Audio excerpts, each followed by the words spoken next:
Okay, here's the challenge. You're checking into a hotel in London, and you want to ask for a room with a good view. Which one sounds natural to a British receptionist? Option A. I would like to have a room with a nice view. Option B. Could I get a room looking out onto something nice? Or option C. I'd like a room with a view. If you've got something available, listen carefully because the answer isn't what you think. And there's a cultural reason behind it. Here's the secret nobody tells you. English textbooks teach grammatically perfect sentences.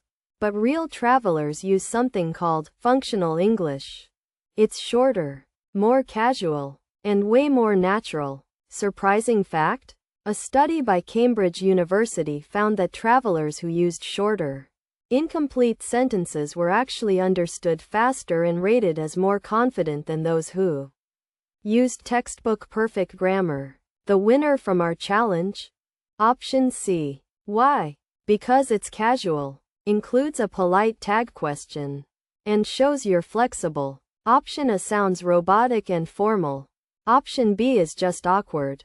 Now let's decode why. Picture this. You're checking out of a hotel in Dublin.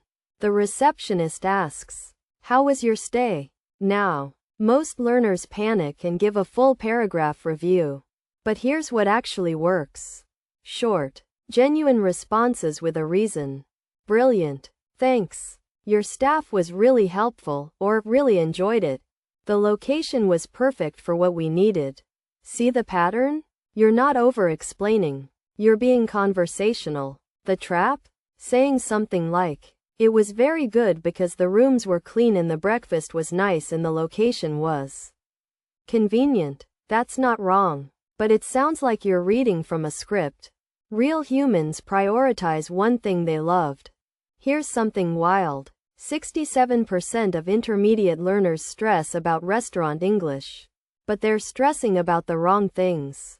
You don't need fancy food vocabulary. You need 3 power phrases. Number 1. What would you recommend? Locals use this constantly because it's humble and shows you trust the restaurant's expertise. Number 2. Is that spicy? Not does that dish contain spice? Number 3. Can I get that without the ingredient? Not could you possibly prepare that with the absence of? See the difference? You're being direct, natural, and genuinely curious. The bonus? Waiters love when you ask for recommendations. It's personal and shows you care about the experience, not just filling your stomach.